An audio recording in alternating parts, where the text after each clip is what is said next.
สบายดีพ่อแม่พี่น้องที่อยู่ในลาวและอยู่ต่างประเทศและก็สบายดีพ่อแม่พี่น้อง FC ดังฝั่งไทยเบิร์ดสุคนนะมาแล้วเนาะหลายคนคิดฮอดลาวมนุษย์ถ้ำผู้นี้นะ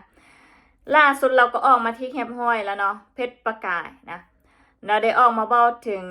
สื่อไทยนะขอห้องสื่อไทยที่รายงานเรื่องภูผาม่นนะอย่าสู้เบ้าความจริงหลายเกินไปเพราะเห็นให้เราหันหับบ่ได้นะเจ็บใจแหงเนาะในเมื่อพวกแก้วขึ้นฮอดเรามาค่อยจะให้พวกแก้วได้ยินเสียงเราเป็นคลิปยาวเต็มๆนะไปฟังคลิปของเรานะเมื่อนี้ก็เป็นวันที่18เนาะ2025หรือว่าเดือนหาเนาะเจ็บใจพี่น้องเนาะเจ็บใจเสียความรู้สึกกับกลุ่มคนเอิ้นได้ว่าเนาะแห่กันเห่าเนาะแห่เห่าแห่ฮอน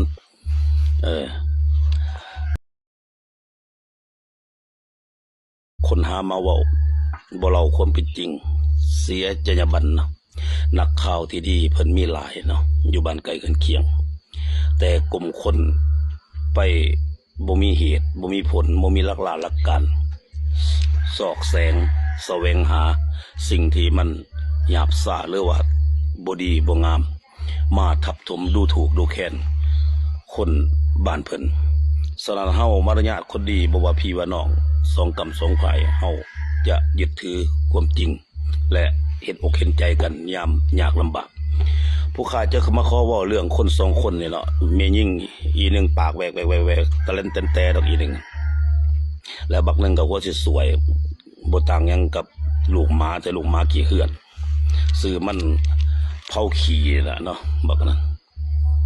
อยากเจอกับมันอยู่ผู้ข้าอยากเจอผู้ใดมีโอกาสนัดให้ได้เด้อ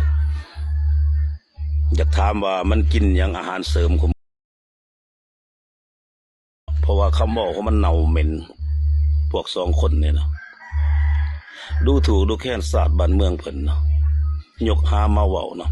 เหตุการณ์เกิดขึ้นที่แข้งบกแก้วเนาะภูผามนทั้งที่ตามันก็หูก็เห็นเนาะเจ้าหน้าที่สายแดนระหว่างมิตรภาพลาวไทยลงไปกวดมีภาพประจักษ์ออกข่าวเห็นนำกันสิ่งที่มันเกิดขึ้นเป็นอะไรมันละเอียดอ่อนมันโมเมนต์แนวที่จะมาละเมิดใส่โวหารใส่ปากดึงลากแก่ควมข้าศอกออกเขาว่าปั้นน้ำเป็นตอนสองคนนี่นะอคติกับศาสตร์นี่บ้านนี่เมืองนี่สองคนนี่บ่หวังดีต่อสองศาสตร์ลาวไทยสร้างข้อมูลไว้ยังบ่แล้วนำอมิตรภาพมาทำลายสนานผู้ขาเป็นคนหนึ่งในฐานะคนลาวโดยส่วนตัวจะบ่ยอมให้คนสองคนนี่นะว่าโดยอำเภอใจจะเพื่อเขาสิบิดใส่มันตายบ่ให้มันมีลมหายใจซ่อมมาเด้อพี่น้องมึงเบิ่งหน้ากูดีๆเด้อบักกะเพราขี่กับอีหน้าสวยๆแหลมๆว่าแวก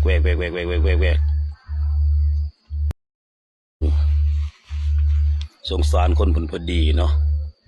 เห็นใจเก่งอกเก่งใจความดีความงามของพี่น้องคนลาวคนไทยมียังซอยกันว่ากันซอยเรือกันมาโดยตลอด70 ปีบ่เป็นธรรมดาแต่ต้องถือพวกสองคนเนี่ยโยแย่ปั่นป่วนก่อกวนหูไปหมดทุกเรื่องหนึ่งในตัวการที่ร่วมมือกับกลุ่มคนบดีบ่หวังดีต่อศาสตร์บ้านเมืองเป็นสองคนเนี่ยมันเป็นกระบอกเสียงให้กลุ่มคนที่หวังจะมาโยแย่ทำลายสายสัมพันธ์ที่ดีงามสนับขอฝากให้กับพี่กับน้องกับนักสืบข่าวและกับสื่อมวลชนที่ดีของพี่น้องบ้านไกลกันเคียงทุกซ่องดังๆเนาะจงตระหนักแน่นเห็นความสำคัญเกี่ยวกับความละเอียดอ่อนของมิตรภาพที่เขามีกันมายาวนานอย่าให้คนกลุ่มพวกที่บ่หวังดีเนี่ยมาซอกแสวงเติมแต่งสร้างความวุ่นวายทุกเมื่อเนี่ยนะ คนลาวอันแห่เขาไปเบิ่งสื่อไทยแทบจะ90%แล้วนะเขารายงานข่าวความไวนะชัดเจนและสื่อไทยเขารายงาน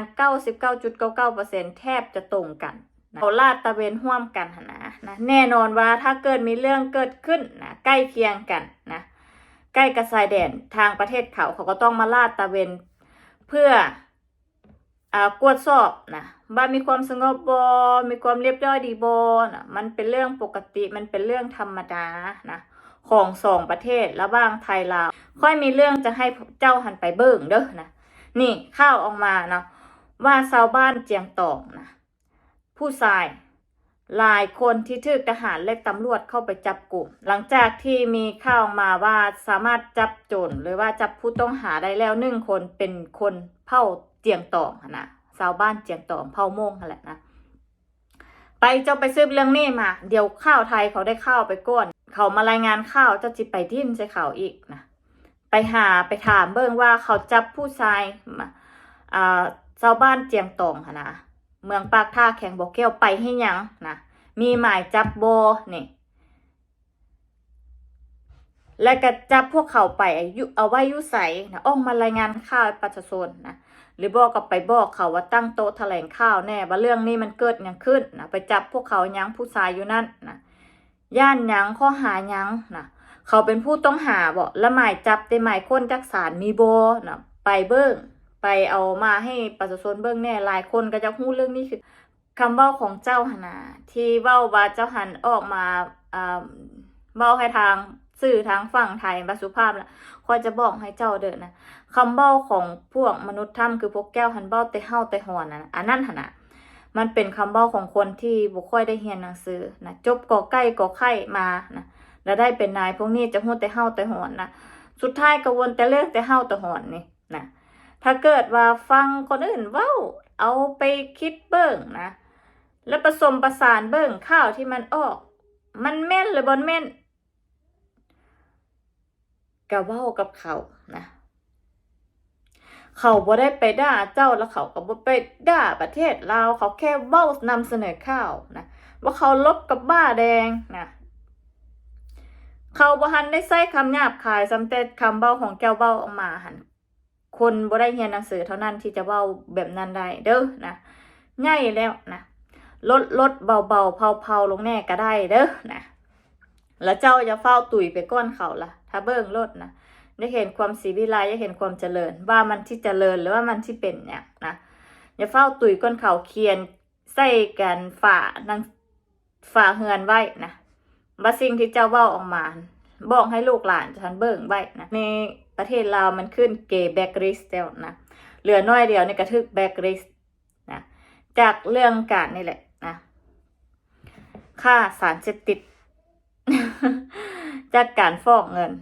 นะอย่าเฝ้าความศรีวิไลมันมาบ่ฮอดหรอกนะเพราะว่าเราจะเจอปัญหาหลายอย่างอยู่อย่าเฝ้าเด้ออย่าเฝ้าตุยก้นเขา